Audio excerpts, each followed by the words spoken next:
the technology of man in space was developing, it became more and more apparent that our knowledge of the moon's surface as a possible landing site was not sufficient.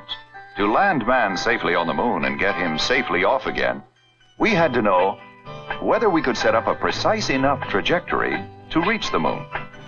Could we design and build a spacecraft to land gently on the moon? Among all those lunar craters, could we find a place clear and level enough for a safe landing site? To make it possible for a man to land in the Apollo zone on the moon, better pictures were needed than those taken through Earth's best telescopes. In fact, better pictures might do more than find a landing site for Apollo. Scientists hoped they might resolve questions unanswered in the 300 years since Copernicus prompted Galileo to study the moon. What were the lunar craters Galileo observed? Pits dug by objects hurled from space, or the scars of old volcanoes? Telescopic photographs, far from answering these questions, scarcely reveal features on the moon as big as the meteor crater in Arizona, almost a mile across and several hundred feet deep.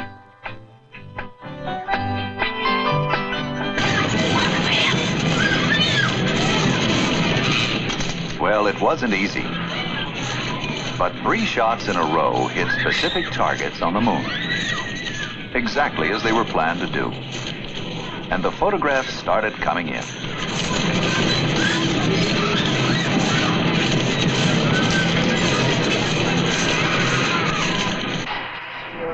Ranger was designed simply to hit the moon. Before it crashed into its lunar impact point, it would send back to Earth close-up TV pictures of a portion of the moon's surface. The first successful Ranger reached a small lunar sea, since renamed Mare Cognitum, the sea that has become known. Mark, it is 1 minute to impact. All cameras are functioning. As soon as the cameras were turned on, the pictures were transmitted to the tracking station at Goldstone, California. From here, they were retransmitted to the Jet Propulsion Laboratory in nearby Pasadena. Here in the Spaceflight Operations Facility, great excitement prevailed as Ranger neared the moon and its pictures came alive on the TV monitor. At last, scientists could turn to close-up pictures like these. 20 seconds to impact. All video good. Signal normal. Stand by for impact. 10 seconds to impact. Video still good. Excellent signal strength. 3, 2, 1. Impact has occurred. Prints of each picture were made for immediate study by scientists and engineers. On the theory that all lunar seas were flat and would offer the best landing sites, Ranger examined the surface of 2 such areas. Surprising to some scientists, the photographs at first showed little evidence of any volcanic activity on the moon. No boulders, no rubble, no crevasses, no dust. Pictures of craters covering craters suggested that the surface of the moon was long ago dug into and loosened by repeated impacts.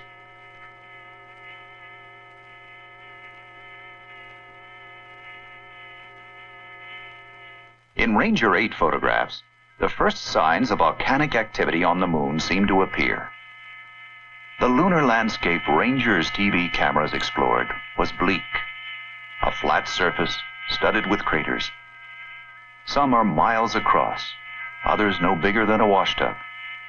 All were probably formed billions of years ago. The last target area was the floor of the Alphonsus crater, chosen because it was not a lunar sea.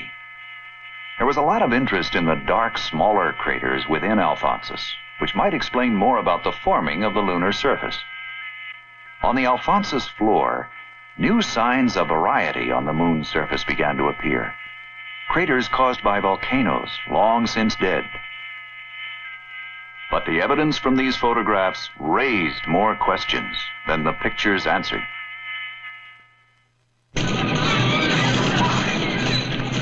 It was obvious that some different perspectives were required on the subject.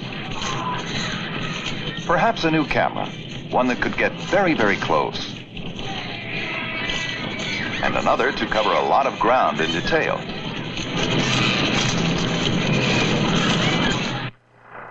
Surveyor, a far more complex spacecraft, was designed to make a soft landing on the moon.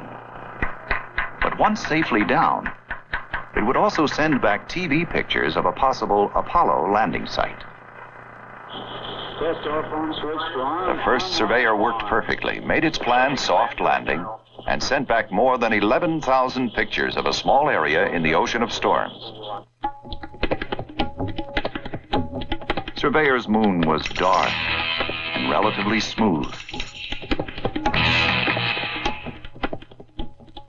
but still studded with craters and littered with rocks. Its pictures made it clear that where it landed, there is little loose dust on the surface.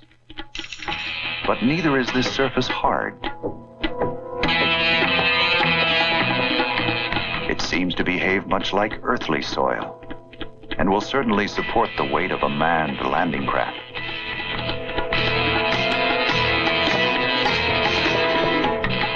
It supported Surveyor's weight and offered a glimpse beneath the moon's surface, where the shock absorber sank slightly into the material on which it came to rest. After transmitting the first batch of pictures and surviving the dry heat of a lunar noon, Surveyor slept. It slept through the 14-day-long lunar night as temperatures plunged 500 degrees. Then it came awake on command to continue its examination of the moon. Surveyor took the first color pictures of the moon, showing a blue-gray surface in contrast to the small color wheel attached to one of Surveyor's feet. In some ways, Surveyor's moon seemed more hostile than we thought it might be. Some feared that rocks littering even the smooth plains might present a landing hazard to any manned spacecraft.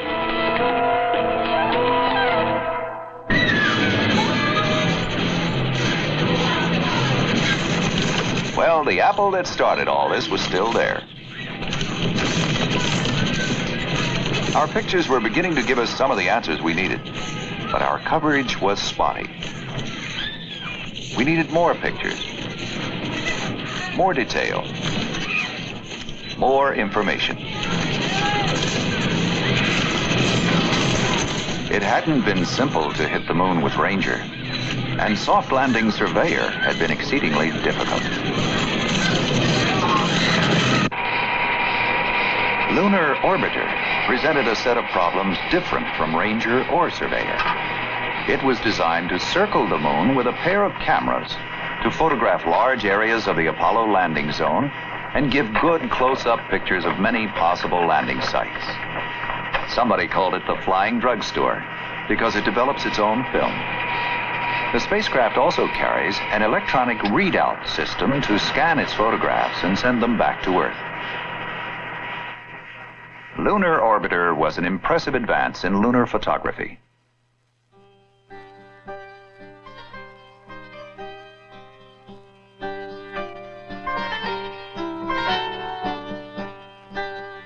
Here was a first close look at large pieces of the moon. 16,000 square miles of the Apollo landing zone, with a resolution 100 times better than Earth-based views.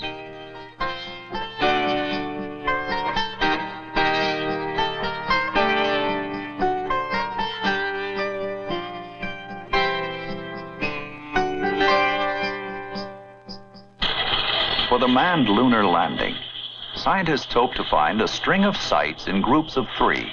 Each group a series of 5-mile-wide ovals strung out in a straight line.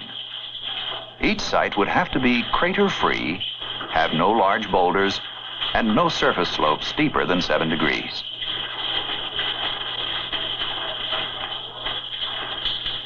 Of all the areas photographed by the lunar orbiters, only a few were expected to prove smooth and level enough to meet all the Apollo landing requirements. The spacecraft photographed several suitable areas. Working with the photographs, scientists observed that the smoothest terrain appears to be the darkest.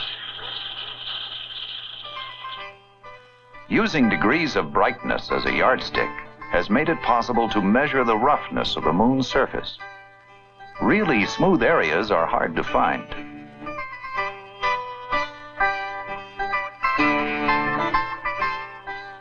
Orbiter missions have resulted in the selection of 8 possible Apollo landing sites.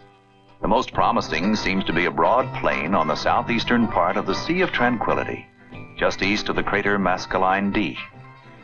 Its surface is flat. There are no deep craters, few boulders.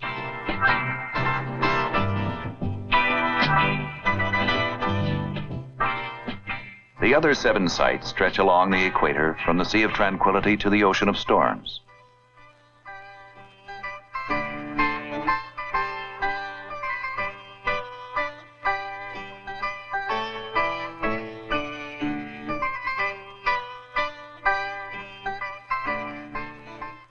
There was now sufficient data to pinpoint Apollo landing sites for the first mission.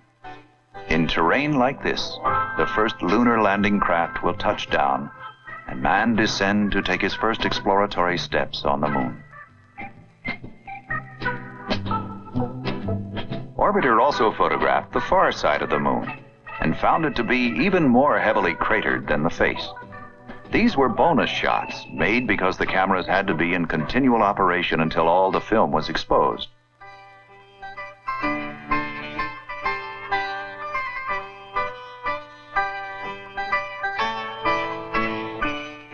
The first high-quality pictures taken of this area, they covered 80% of the moon's hidden face.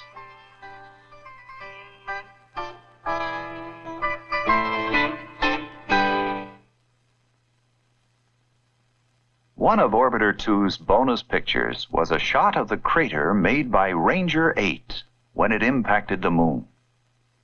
The freshness of the crater was determined by measuring the brightness of the volcanic rock around the crater. Originally concentrated and dark in appearance, the material was now powdered and brightened by the force of the Ranger collision. Lunar Orbiter not only provided outstanding photographs of the moon, it also helped improve our earthbound measurements of the moon's shape and its gravitational field. Micrometeoroid sensors on board discovered that a spacecraft orbiting the moon has no more chance of being hit than one in orbit around Earth. Measuring radiation, Lunar Orbiter 1 experienced 2 solar flares after completing its photography. Flares that would have spoiled its pictures had they occurred earlier. Lunar Orbiter 3 photographed this great 400-mile-long fault, half as deep as the Grand Canyon, and on another part of the moon, a mountain towering 6,500 feet from the floor of a crater. Other orbiter photographs reveal many craters filled with what is apparently volcanic debris. Here is a wealth of material for continued study by geologists and other scientists. For example, the crater Copernicus is one of the most prominent features on the moon. Until not long ago, this photograph, taken through the 120-inch reflecting telescope at the Lick Observatory in California, was the best available. This is Copernicus as seen by Lunar Orbiter 2. 60 miles wide, 2 miles deep, the crater dominates the face of the moon. Thoth, the keyhole-shaped crater in the foreground, is about 13 miles across and nearly a mile deep.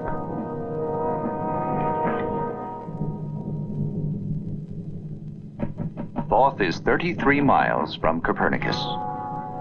Much of this distance is covered with debris blasted from Copernicus by the impact of a giant meteorite billions of years ago.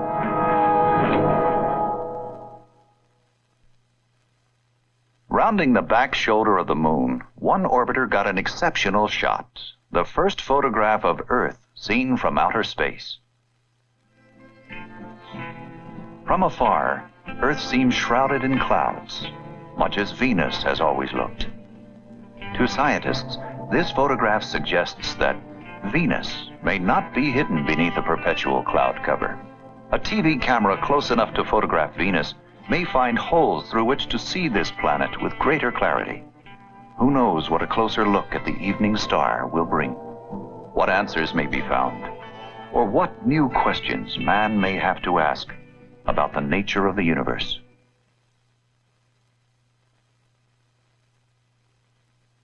Other surveyors have touched down near the Landsberg crater in the Ocean of Storms,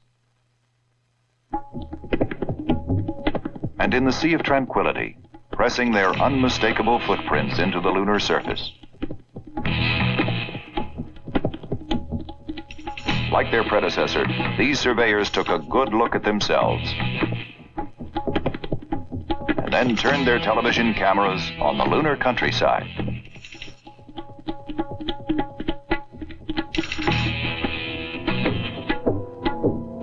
One of the most unusual features of Surveyor 3 was its surface sampler. A 5-foot-long arm with a hand-sized scoop. This device was designed to dig into the soil to determine bearing strength and other characteristics. It dug several trenches in the lunar crust. It dumped samples of lunar material on its footpad, allowing close examination of the freshly disturbed soil.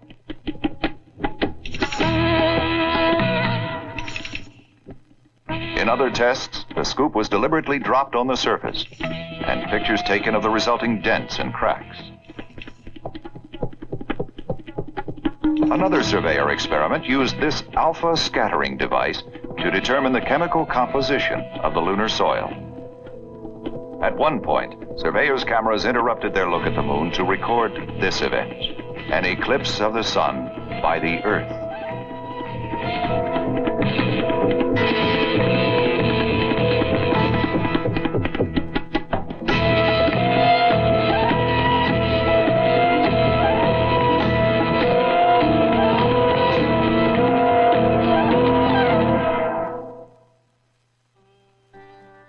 The most important scientific conclusion drawn so far from all these photographs is that the moon's ancient surface is still slowly undergoing change. This has been caused mainly by the jarring impact of objects hitting the moon. But whatever the cause, the moon is not, as we thought, a perfectly preserved relic of the geologic past.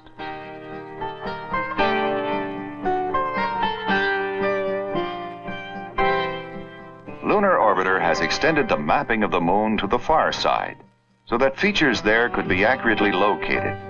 And it also surveyed many important scientific sites. These pictures of the moon's polar areas disclosed striking new details.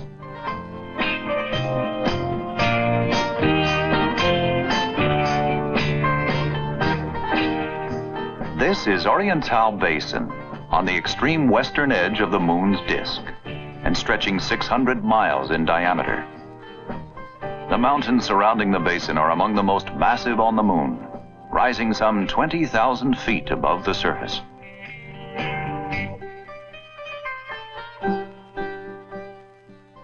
Other areas of interest to scientists have been explored.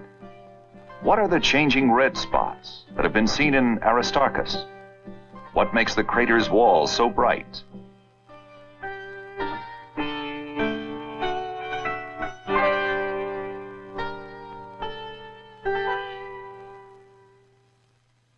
What kind of erosion created the river-like channel in the Alpine Valley? Was it volcanic? Or was it, as some conjecture, the result of water on the moon's surface eons ago? What is the explanation of Cobra Head? How was it formed? Why are there certain color differences in this region? Near the Harbinger Mountains lie a number of curious craters with sinuous channels extending from them. Scientists will try to deduce what could have happened on the moon's surface to account for them.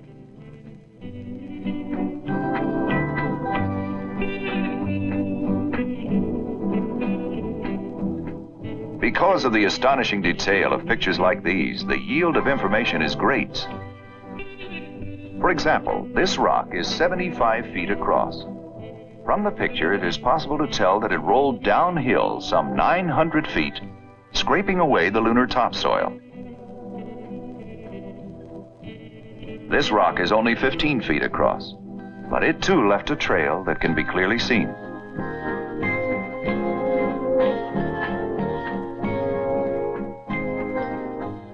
Oblique photos of the Copernicus crater would seem to exclude it as a suitable landing site for a manned spacecraft. But a look at other Copernicus photos taken from a nearly vertical perspective reveals several promising possibilities, particularly here in the northwest area. And surprisingly enough, these lunar photo missions have shown scientists views of Earth no man had ever seen before. This is the first photograph of the nearly full planet from 215,000 miles away. It will provide additional information on the amount of sunlight reflected by Earth. Lunar Orbiter has successfully surveyed 99% of the Moon's front face and significantly increased high-resolution coverage of the far side. These pictures are likely to be the source of lunar surface information for many years and should contribute to a fuller understanding of the Moon. If many other questions are still in doubt, some of the answers may already be in our hands. Examination of these photographs is not complete, and already they've produced miles of data tapes to be processed. And additional information is being returned so rapidly that it will take years to evaluate it all. In 1950, astronomer Fred Hoyle lamented that man had seen all he would ever see through even the most powerful telescopes. It was time, he said, to leave the Earth. Within 100 years from 1950, Hoyle hoped man might be able to launch a rocket with a radio-operated camera and see the Earth as it looks from outer space. Much more has been done. The doing wasn't easy. The plans didn't always work. But when they did, they took us beyond the dreams of the 50s to a point where, within 20 years of Hoyle's modest wish, 2 Americans will actually land on the surface of the Moon. In the meantime, there will be more great pictures like this now famous photograph. When this happens, Hoyle predicted, when we can leave Earth with a camera and move out into space, it is certain to make marked changes in our whole outlook on life.